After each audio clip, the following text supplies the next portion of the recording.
Hey, I'm a mechanical engineer, and this is my homemade lamp. So as you just saw in today's video, we'll be building a lamp, but not just any lamp, the coolest lamp the world has ever seen, because it allows you to customize and build it any way you want. So let's go ahead and get started. So to begin, we'll start by building the base of the lamp. To do this, I'm going to cut a 5-inch square out of our 3/4 inch plywood and build a 1-inch tall frame around it using 3/4 inch pine board.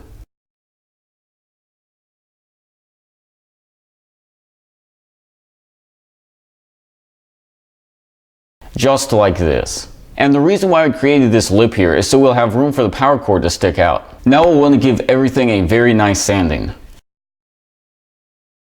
Now with the base done, it's time to start building the actual core of the lamp. To do this, we're going to have to cut out a bunch of small blocks from our 1/2-inch pine board that are 1.5 inches wide and 1 inch tall. And we are going to have to cut out a lot of them.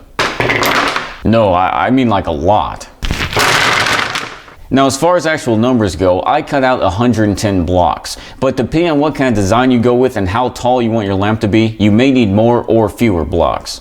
Now as I previously mentioned, there are a lot of different designs that we could do. We could go with a round design, a square design, a rectangle with rounded edges, or really anything. The sky, and your amount of blocks, is your limit. But one thing I love about these blocks is regardless of what design you choose to build, you can build a cool pattern into it. For instance, if you set your blocks off center just a fraction of an inch, you'll create a wave effect. Or if you're building a square tower, after just a few levels, you could turn it into a circle. Basically, what I'm trying to say is the structure doesn't have to be perfect. In fact, the weirder the design, the cooler and more one-of-a-kind it will be. But we do have one small limitation. We'll have to make sure we leave a 1/2-inch hole reaching from the top of the lamp going straight down to the bottom of the lamp, so we can insert a threaded pipe later on. I'm just going to use regular Type-On wood glue to secure the blocks to the base, and that should be plenty strong enough. Building this is going to be pretty straightforward, but we will have to stop every level or two and weigh it down for about a half hour till the glue has a chance to set. Because if we don't, all the pieces will be sliding around and it'll be hard for the glue to get a good bond, and it'll also be difficult for us to build it how we want. I think I'm going to start out with a square tower and see where that takes me. So without any further ado, let's go ahead and get started.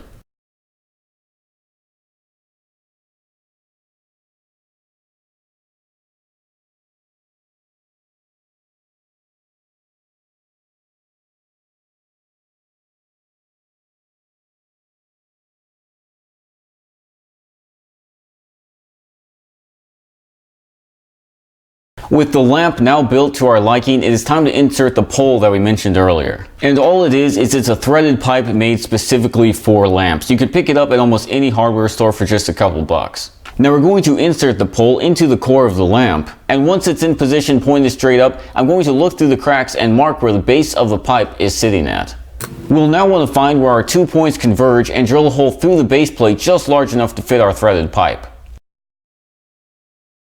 We'll drop our pipe into the hole we just cut out a block from our pine board to sit on the top, and then drill a hole through that just large enough for our pipe to fit through. And a super easy way to make sure you're drilling the hole in the right spot is to push the pole through a small piece of paper, cut the paper to match the wood frame beneath, then trace that design onto your block and drill it out.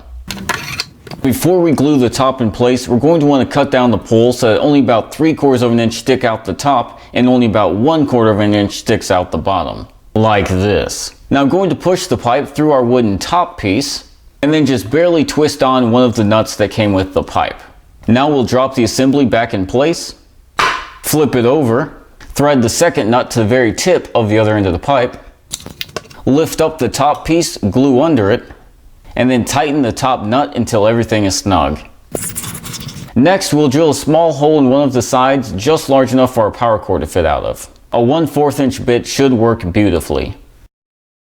Now after we tape off the exposed pipe, we can go ahead and give everything a nice coat of spray paint.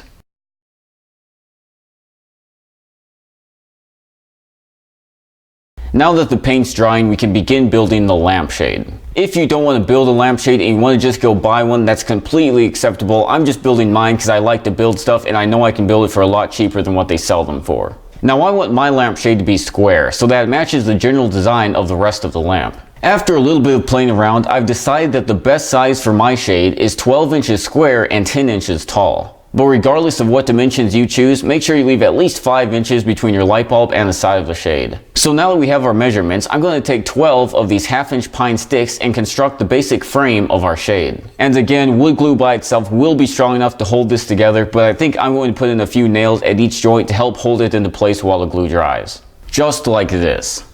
Next, I took a strip of aluminum and cut it down to the length of my frame and drilled a 1/4 hole through the center of it. I'll now glue it to the middle of the bottom of the top of the frame. Hope that made sense. I'll be using crazy glue for this, but most any super glue should work. And once the glue dries, which only takes like 20 seconds, we can begin to apply the parchment paper. It's really not that important what kind of paper you use. Any craft paper should work. You'll just want to get the paper as thick as you possibly can while still allowing a little bit of light to be able to glow through.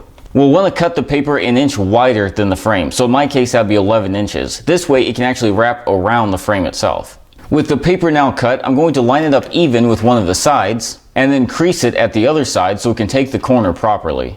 Next we'll cut a 1/2 inch into each corner, and then fold the paper on each side to wrap around the frame. Now we'll use a hot glue gun to reach underneath the flaps we just folded and glue the paper to the wood.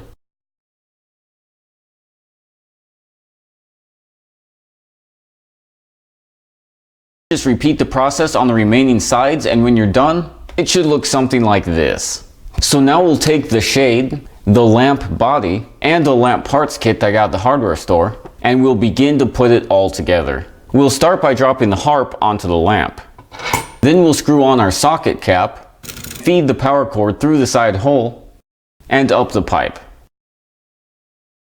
Then we'll pull the socket out of its shell, attach one wire to each screw, slide the socket back into the shell, and then push down on the socket assembly until it pops into the socket cap. Now we'll just screw in the light bulb. I highly recommend an LED due to heat reduction. Put on our shade, plug it in, and test it.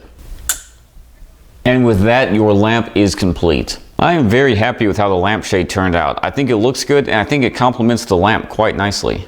And one of the things I love about the lamp is it doesn't have any bad sides. No matter what angle you look at it from, you are guaranteed to have a cool, one-of-a-kind view. And if you guys do build one of these lamps, please send me a picture of it because I would love to see all the different designs. And there you have it, my homemade lamp. But hey, thank you so much for you guys watching. I hope you did enjoy this video, and if you did, please feel free to hit the thumbs up and subscribe. And Lord willing, I'll see you next Friday. Thanks for watching, and please feel free to subscribe.